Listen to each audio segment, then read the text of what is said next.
You either live by the gun or you die by the sword.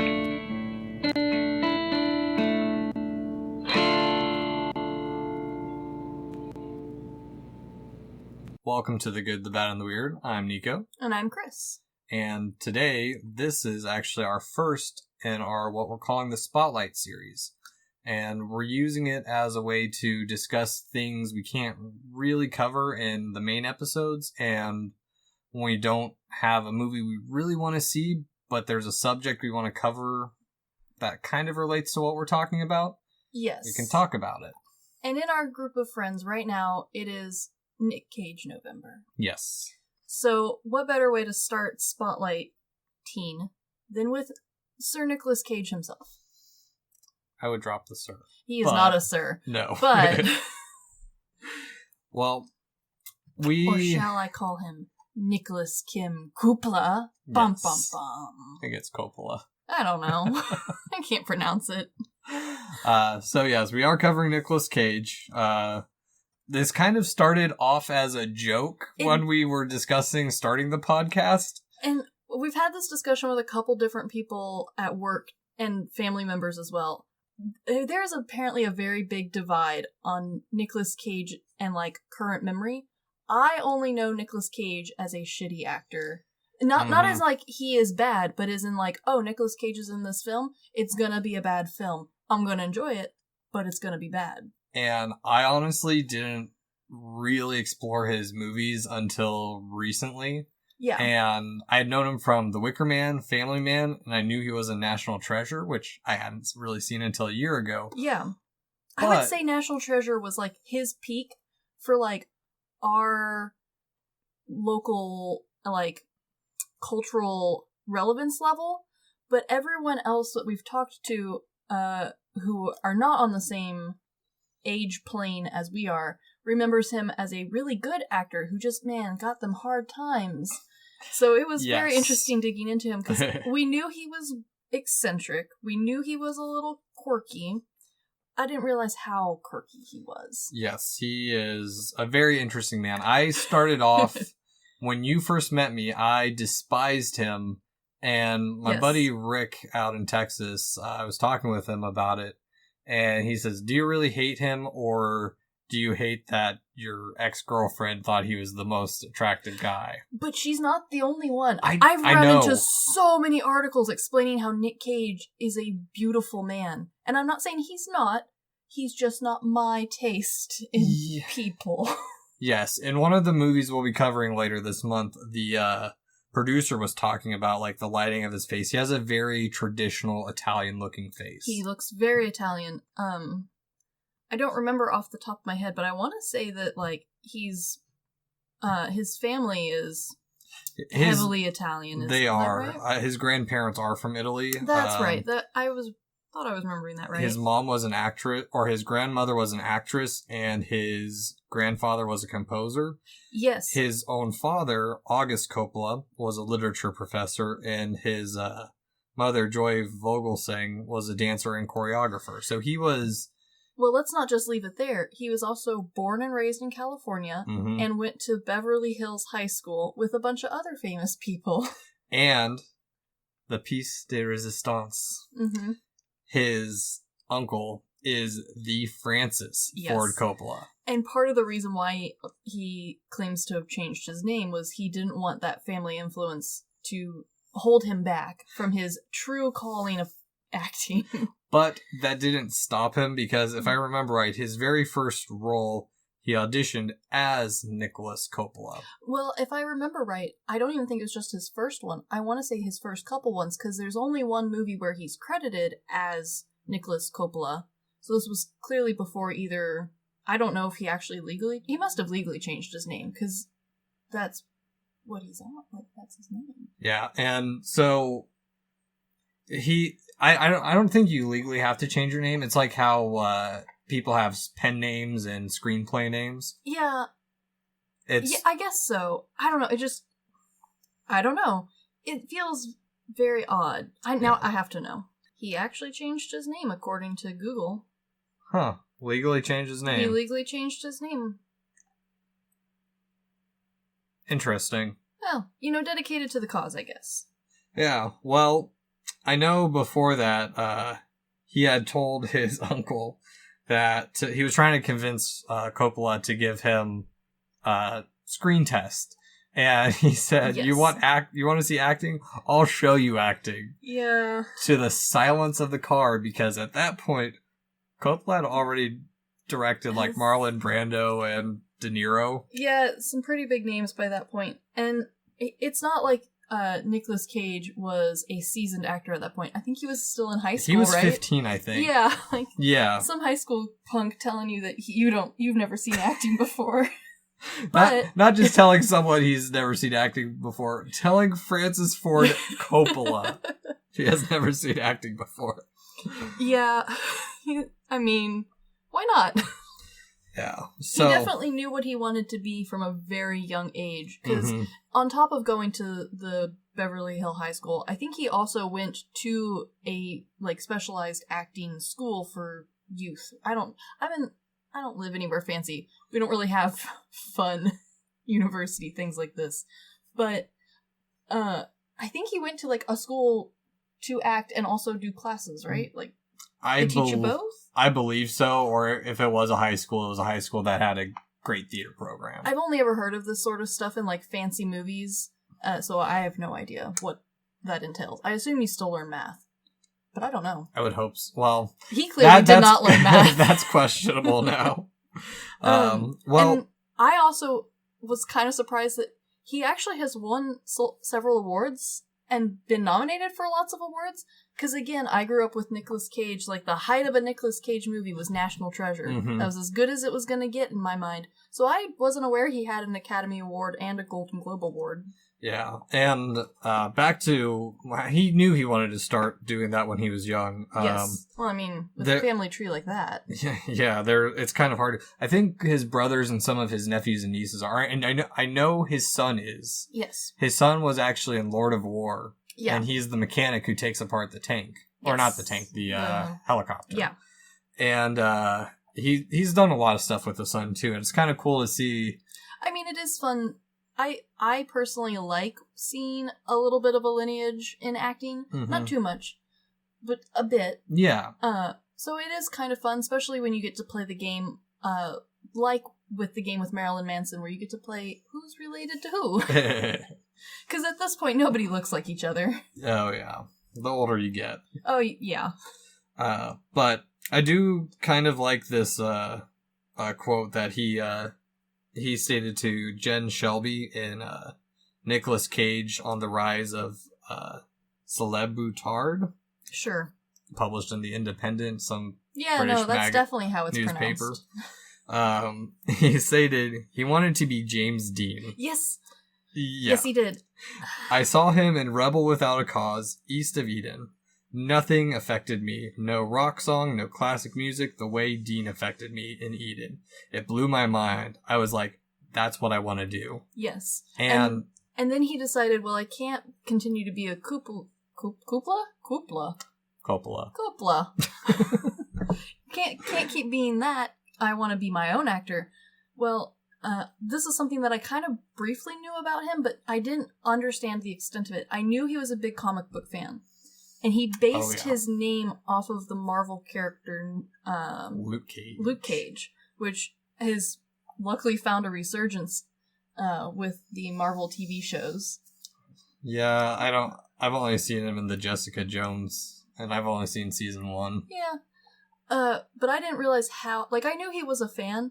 I didn't realize that at one point, part of his accumulated massive wealth was a pristine mint copy of the first, what is now known as the Superman comics. Yeah, it's Action Comics number 1. Yeah, which that's a lot of money. That's a lot of money, and it was stolen. Well, he got it back, I think, because I was listening to that actually on the way over here as part of all of I listened to a list of all of the things he bought at one point.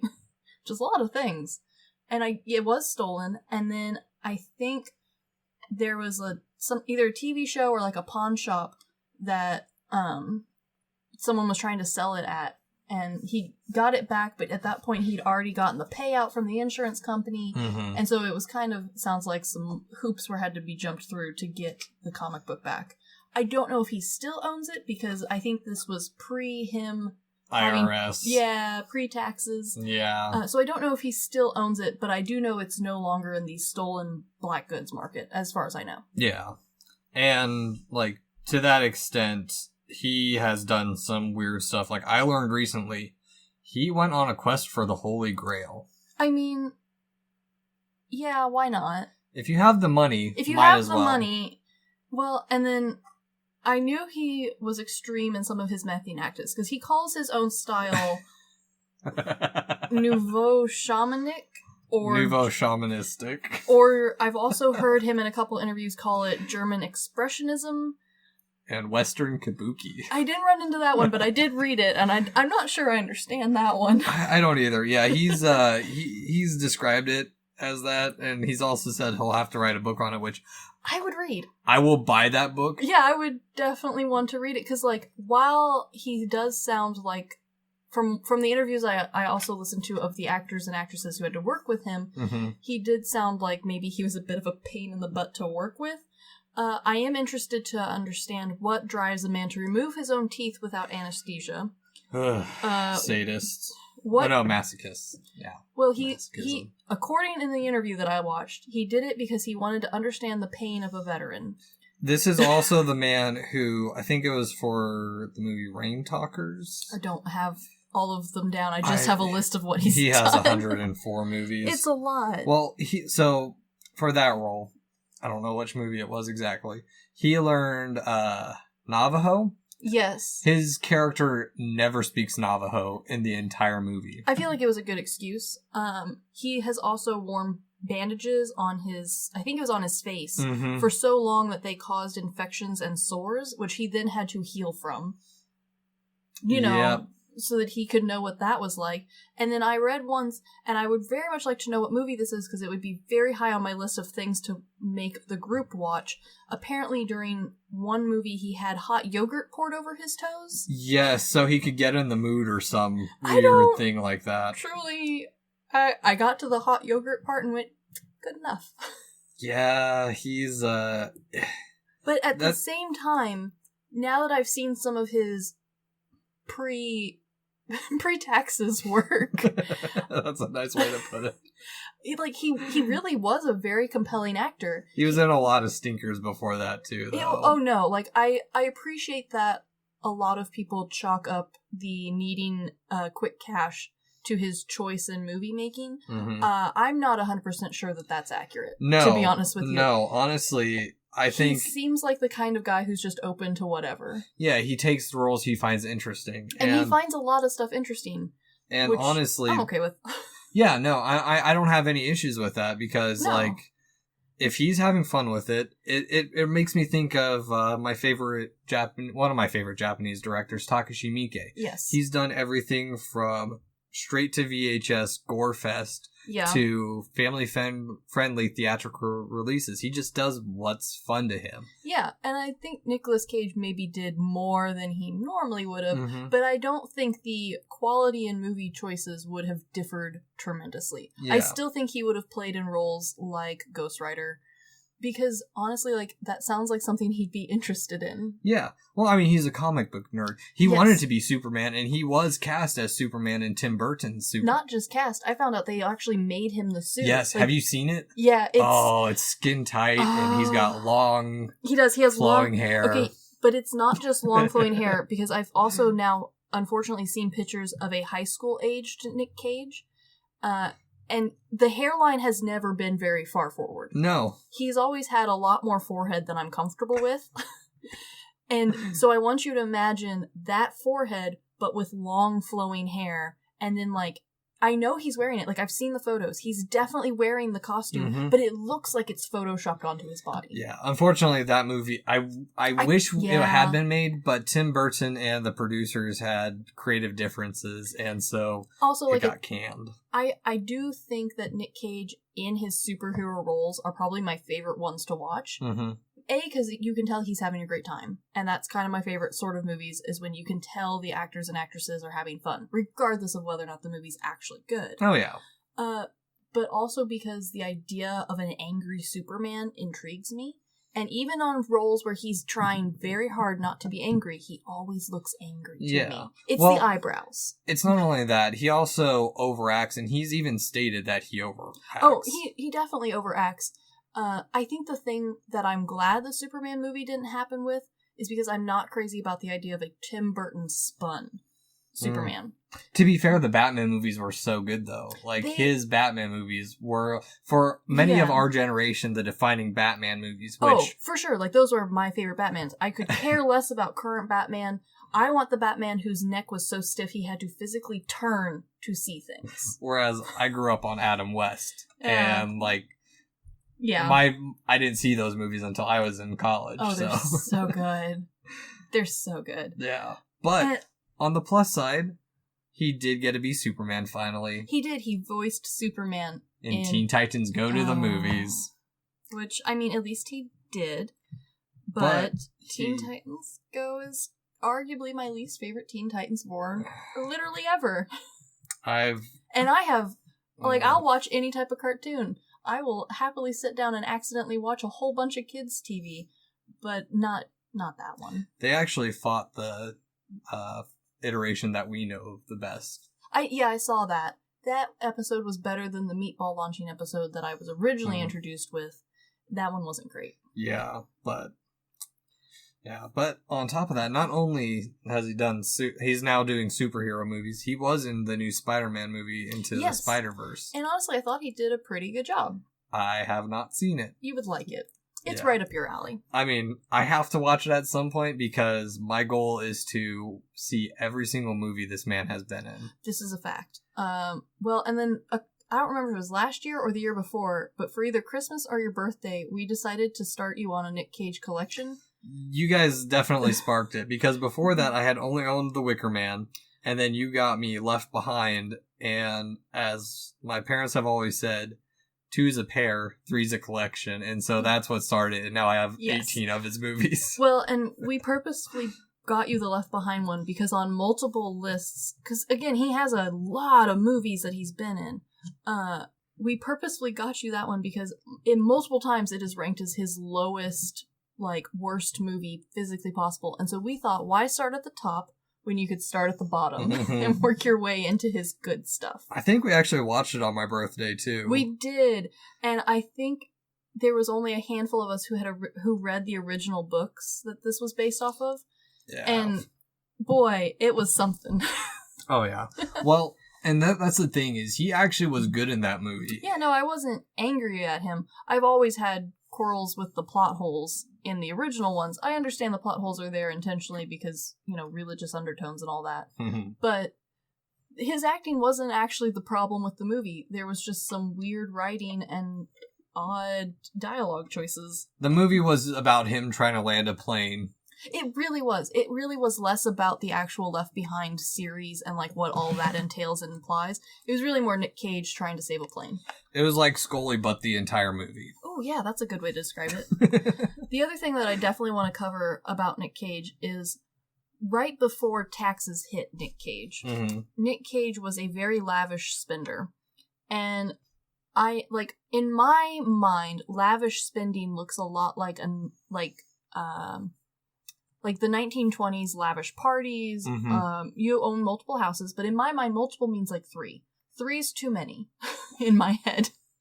He owned way more than 3. Yeah, even... If I remember right, he owned 2 separate islands. Yeah, he owned also a castle in Germany. At least one castle. He owned, what's that famous house in New Orleans? Yeah, Madame La Lorraine's house. The spooky ghost house. Yeah, which... That's apparently his favorite home, from what I heard. He bought it because he wanted to write, the next book that would be, the next Exorcist. Why not buy the spookiest house in New Orleans? Yeah. Arguably the most haunted city in America. I mean, why not? Why not? If you have the money. Well, and then from the reading I did, he also loved to throw parties, which again makes sense to my lavish mind. He also did things like own a very expensive pet octopus, which I heard he wrote off on his taxes because he was using it to study its motions for his acting career. Which, honestly, I mean... It when we talk about, like, his nouveau shamanism, because he actually goes to explain a little bit more. He said it's derived from The Way of the Actor, which is a book, and I did not write the author of it down. Sorry. But he says there's a link between thespians and ancient shamans. You know, why not? Yeah. For Nic Cage, anything. And honestly, if you're trying to channel, like, feeling or movements of something, you study that and you make it part of you. Yeah, and that's not my quarrel. I have no arguments, because, like, as we discussed with Godzilla, like, studying movements of creatures for your role can be incredibly influential. That's part of the reason why the original Godzillas looked and moved the way they did. The fact that he owns the octopus is where my mind went, but why? Reasons. He also owned 2 cobras. I think they were all albino cobras. And his tax write-off reason that I heard for those was he needed them for protection. Okay. You know, why not? But my favorite thing as an architect that he has owned, hands down, is definitely the pyramid-shaped burial tomb that's 9 feet tall that he has already built for himself. Now, I did not realize it was that tall. It's 9 feet tall. It is not a cute little headstone. It is a full-on pyramid. And when I heard about it when I was listening to this at work, that he had bought a 9-foot tall pyramid, my mind immediately sprung to, like, some some stone, maybe sandstone, maybe even slate, like it can be black. No, this thing is, like, gesso white. And it has a nice little plaque that says something in, I think, Latin. I don't read any Latin, despite my couple years in choir. Omnia ab uno. I think I know what uno means, but also maybe not. It's Latin. I don't know. I don't. And then there's a little plaque underneath that's left blank, which I assume will be the day he dies. They'll fill that in, but I don't know. And then there's, like, a little door at the bottom, which is not very artistically put in there. It's just kind of slapped on there. And it is by far my favorite thing he owns. / doesn't own? I don't know if he got the pyramid back after the taxes problem. And, so, quick Google search. Yes. It means everything from one. Which... Very poetic. Yeah. Very poetic. It's like ashes to ashes, dust to dust, but simplified. Yeah. I also was very excited to learn that he owned a rather large collection of skulls, and an even larger amount of those skulls were dinosaur skulls. Well... Dinosaurs! I mean... He owned a T-Rex skull, and the only reason he doesn't still own it is because they found out it had been stolen, and he had to give it back. I don't think it was just that he had to give it back. He wanted to give it back. Well, too. Yeah, no. It belongs in a museum. I mean, it's a T-Rex skull. It definitely belongs in a museum. Well, I mean, I can't say much towards that because my brother has a deer skull. I have skull-shaped objects. No. We live in the Midwest. Owning skulls here is very normal. Like, that's not the problem. It's the fact that he owns dinosaur skulls. H.R. Giger had human skulls. I mean, even that seems more normal to me for some reason. And he did own human skulls. And I think he at least had shrunken heads. And I believe they were actual people heads. But, you know, I also remember listening to a different podcast only about shrunken heads, explaining how some of those aren't really real. Well, they're real. They're just... Well, and then there was the whole thing about them not being actually, like, historical or importance. Authentic. Yeah, there's, you know, some sketchiness on where the heads came from. And then there's other ones that aren't even real heads, but they're being passed off as heads. It's a whole thing. It's like when people go to a psychic and they're like, oh, I'm this important person from this time frame. Yeah, so, but he would like to have thought that he owned real shrunken heads, and that's really all that matters. Yeah. And, I mean, the more I dig into him, the more interesting he seems. Like, every interview I've heard or commentary I've heard from the writers and directors and producers who have worked with him, they just talk about the passion he puts into his movies. Yes. All the little nuances and every little thing he adds to the movie. And that is something that I feel is special and a reason why he actually sticks around with everyone. Yes. The other thing that's, as I research more about him, which is confusing me more and more and more, is there are times where he, during interviews, seems like a very polite, normal, just very passionate person, which I am like, oh, well, that seems pretty cool. Maybe I do like you more as an actor. And then at the same breath, he turns around and loses me completely and goes right back off the deep end. And so where does Nicolas Cage fall on the normal human range? I have no clue. He seems to pendulum back and forth really, really fast. Yeah, it's kind of like, in a way, it's very much like Charles Manson. Yeah. When, like, there's parts of his interviews where he's very concise and... well-spoken, very calm, collected. And then he does his little dance, and then he whispers the most profound things sometimes, like... Yeah, it's... I don't know. Nicolas Cage also, just to solidify the fact that, like, especially from people who live not in California, where California to us is a magical fairyland, where all of the actors and actresses and rich fancy people live, his marriage list at this point intrigues me greatly. Because, again, in my weird fake California world, which I know isn't real, but let me have my California bubble of fakeness, he has what seems at first to be the normal... got married early and young, didn't work out, got married again a year later, didn't work out. Not only got married again, got married to Elvis Presley's daughter. Yes, he did. Which is kind of weird. But at the same time... But it's for him it sounds creepy, but then you go to David Tennant, who married his favorite doctor's daughter. Yeah, that's a little bit more weird. But it's almost with Tennant, it's a bit endearing. Because it wasn't like he sought her out. They ended up meeting on a set because she was cast as his clone / daughter. Yes. There's a lot to it. I know which plot you're talking about. If you're interested, good luck reading the plot of that particular series. So he got married to her, didn't work out in 2 years, which in my California world, sure, why not? Got married again, same year. There's no breaks in the marriage line, by the way, from what I can see. That lasted a pretty long time. He married Alice Kim, and they seemed to be together for arguably a long time for him. He seems to have commitment problems. Then they got divorced in 2018, and then he got married. Married again in 2019, and then also got divorced again. In 2019. That is my favorite one. It was a very short-lived marriage, which again. Do you know why? Yeah. He got drunk and got married in Vegas. Didn't think it was real. Didn't remember doing it. No, but it's fine. It's fine.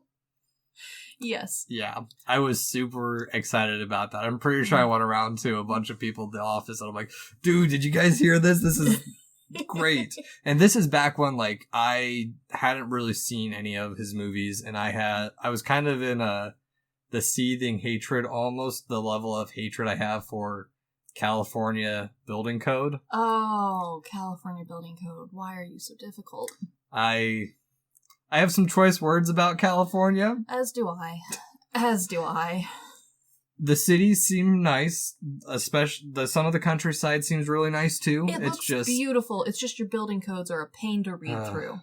You can drop off into the ocean. Oh, it's so hard to read. What does it mean? What does that mean? But anyway. Enough of Old People Corner. But back to his spouses. I don't remember who it was, but at least one of his spouses, he proposed to her the first day he met her. And she thought he was joking. And so jokingly, to like go along with it, she gave him a whole bunch of ultimatums that would have to happen for them to get married. And then he started working his way through that list. And at that point she went, oh no, and avoided him for a while. But then they got married later, so... It's like the California version of A Knight's Tale. I guess. I don't know. Except less fingers being cut off and... It was... Yeah. That was uncomfortable. So, to kind of end the spotlight a little bit, we've talked about their life and a little bit of their acting method. Yes. And some of their career. Yes. I know you're not as well versed in his movies as I am, a little bit more now. Getting there. We'll get you there. And I can't say I'm an expert either because I've only really seen much in the past 2 years. But yeah, what for you is your favorite movie of his? So I'm torn because I have 2 movies that I love greatly and for very different reasons. Mm-hmm. I legitimately love National Treasure, and not in like the normal way where I love a bad movie because it's bad. I legitimately like National Treasure because I think it's a good movie. Mm-hmm. I think the story's great. I think everyone's acting in it was really good and very, fun. Like, we all like to joke that literally everyone is written as an asshole to each other for the whole movie, which, while annoying, kind of makes it feel more like an action movie. Yeah. And less of a historical drama.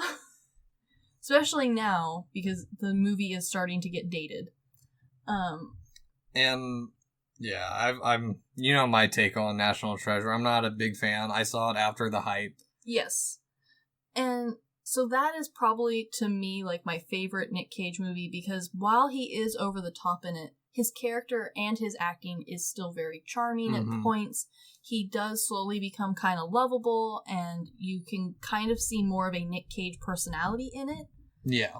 But I think my favorite Nic Cage movie, just for the sole fact that Nic Cage is in it, is Ghost Rider, because he's having so much fun. And terrifying the shit out of other people. He is very scary in the movie, and apparently was terrifying to work with for the movie.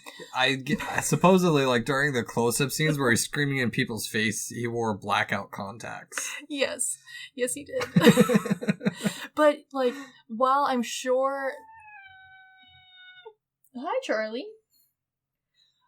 While I'm sure he was an absolute pain in the ass to work with on that movie, you can tell that he's like a kid in a candy shop and enjoying the shit out of every single second that he's acting. Mm-hmm. And honestly, to me, that's what makes Nic Cage a fun actor to watch. It's less about what movies he's in, and it's more about how much fun he's having in the movies he's in. Yeah. And so that's why, while I know it's bad, I know nobody else likes this movie whatsoever, but if you can ignore literally the rest of the movie and just watch Nic Cage have fun on set for a while, I think Ghost Rider is probably my favorite Nic Cage movie. Yeah, and of the stuff I've seen, I've just been kind of going down his IMDb page and buying what I can find, and as I go at used stores, and I end up picking up, like, good movies. Yes. Like, I'm not You're not purposefully picking up bad ones like I do. Well, no, I'm just picking up movies. I'm like, okay, I can find this one and I'll pick it up. And it ends up being a good movie. And I'm like, yes. Damn it, I'm trying to find the bad ones. I want to see the bad ones. He has arguably more good or almost good movies than he does bad. And a lot of his bad movies aren't necessarily because his acting is bad. It just might be over the top for what the scene required. Or the script isn't very good, and the side cast might not be good either. Yeah, or just the plot was boring. I ran into that quite a few times when I was watching some of the older ones while I was trying to get caught up on some more Nic Cage films. Like, the actual plot might have been dull. Yeah. But he was entertaining, and that's all I really ask for at this point. Yeah. Well, for me, I would still have to say The Family Man is my favorite Nicolas Cage movie. That's fair. I feel it's well written, well directed, well acted. The cinematography, though not like stunning like Midsummer was or The Witch, but it's still good filming. Yeah, and it's not like dating itself like how I think a lot of the 3D films have started to be. It's entertaining filmology without being over the top, I think. Yeah, and so, I mean, I really like that movie. I've seen a good chunk of his other critically acclaimed or well-loved movies. Yes. The movie that I was really introduced to Nicolas Cage, because The Family Man was one of the movies we watched when I grew up. Sure. But after that, the first movie that I remember actually hearing his name and knowing who that was The Wicker Man. Of course it was. And you dressed up as the Wicker Man both last Halloween and the Halloween before last. 2 years ago, I dressed up as his character from The Wicker Man. Yes. This year, I'm starting to dress up and add an element of every single movie he's been in until I become Nicolas Cage. Yes. So this year you had the bee helmet and the National Treasure map. Yes, and document tube. Yeah, the whole 9 yards. We need to find one next year that he's wearing something iconic on either his shirts or his pants, so that way you can have a piece to go on next. Mm-hmm. On the plus side, someone from the office outside of our friend group recognized the Wicker Man helmet. Hey! Yay. Hooray! It was awesome. Very good. He's definitely an interesting actor. Yeah, and if you want a good, interesting dive, there's a ton of articles and interviews with him, and I'm not an interview person, but he is very entertaining to listen to and hear other people's opinions on him. He's a fun deep dive. Yeah, just go on his IMDb page. I mean, you'll find something that might interest you. Yes. And it might not be a good movie, but it's still starting. I mean, that's how a lot of people get started with movies. Like, my family asks, how the hell do I know all this stuff about movies, and why do I know this person, this name, and this stuff? And it's like, well, because I looked them up, and I just went down the list and started watching stuff they were in, or stuff they directed or wrote. Yeah. And it's just a rabbit hole of like, okay, there's all these connections of people. And Nic Cage, both in his everyday life and in his movie career, is very much a rabbit hole, and there's probably something for everyone. Yeah. Yeah. Well, how do we want to end these? That's a great question.